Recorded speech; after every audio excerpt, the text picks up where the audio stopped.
Om Swastiastu. Perkenalkan, nama saya Paulus Ranutopea. Di sini saya akan memaparkan materi tentang kewirausahaan, di mana topiknya yaitu model bisnis kanvas. Di mana topik yang akan saya bawakan dan agenda saya yaitu yang pertama, definisi menurut ahli, yaitu pengertian dari bisnis kanvas.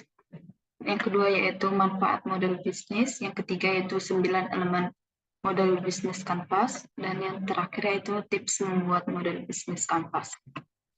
Yang pertama yaitu definisi. Menurut Osterwalder dan Pigner, model bisnis adalah sebuah alat untuk menggambarkan dasar pemikiran tentang bagaimana organisasi menciptakan, memberikan, dan menangkap nilai. Sedangkan menurut Whelan dan Hanger, model bisnis dapat diartikan sebagai alat yang digunakan oleh perusahaan untuk menghasilkan uang di lingkungan bisnis di mana perusahaan beroperasi. Definisi lain juga dari model bisnis kanvas yaitu metode yang digunakan perusahaan untuk menjalankan bisnisnya yang membuat perusahaan dapat bertahan. Dengan kata lain, model bisnis adalah metode atau cara menciptakan nilainya.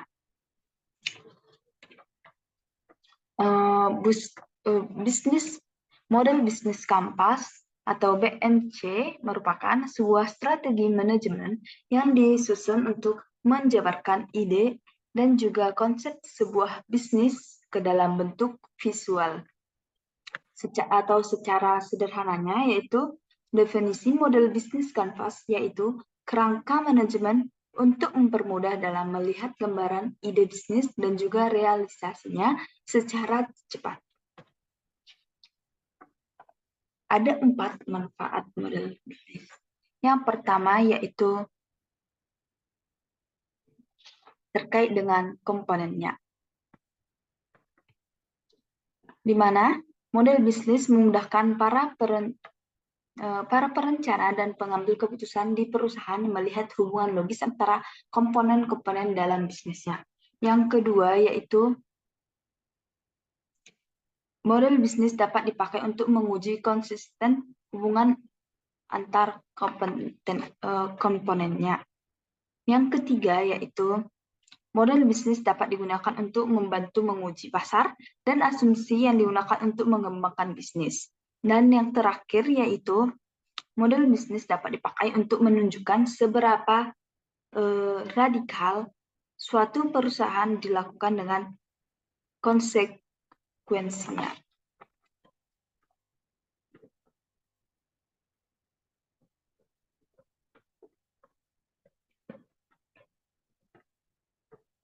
Yang selanjutnya yaitu 9 elemen model bisnis kanvas. Yang pertama yaitu segmen pelanggan, di mana segmen pelanggan ini yaitu kelompok orang atau organisasi berbeda yang bertujuan untuk menjangkau apa yang dijangkau oleh perusahaan.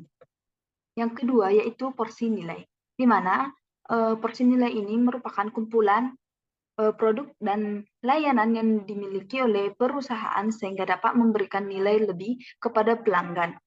Yang ketiga yaitu jaringan atau channel, di mana jaringan atau channel ini merupakan bagaimana cara perusahaan untuk berkomunikasi dengan pelanggan sehingga dapat menghasilkan proporsi nilai. Yang keempat yaitu hubungan dengan pelanggan, di mana hubungan dengan pelanggan ini yaitu hubungan perusahaan dengan pelanggan yang menggunakan produk dari perusahaan itu sendiri. Yang kelima yaitu aliran dana, di mana aliran dana ini yaitu pendapatan yang didapatkan oleh perusahaan berupa uang tunai yang diperoleh dari pelanggan. Yang selanjutnya yaitu sumber daya kunci, di mana sumber daya kunci ini merupakan aset terpenting yang dibutuhkan oleh perusahaan sehingga model bisnis dapat berjalan dengan baik dan dapat berapa fisik yang keuangan intelektual atau manusia. Yang ketujuh yaitu kegiatan inti, di mana kegiatan inti ini yaitu kegiatan yang harus dilakukan perusahaan dalam membuat model bisnis.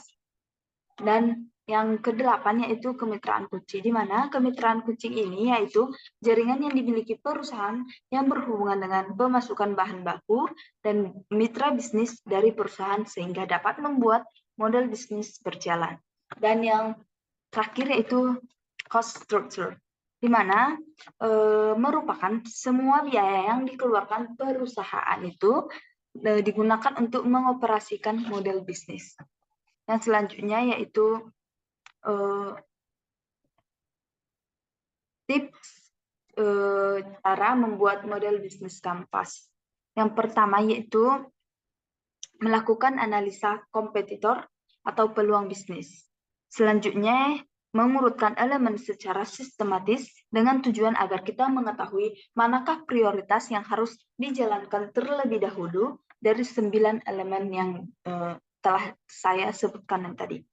Langkah selanjutnya yaitu hubungkan tiap elemennya dengan tujuan membantu kita dalam menyusun strategi yang tepat.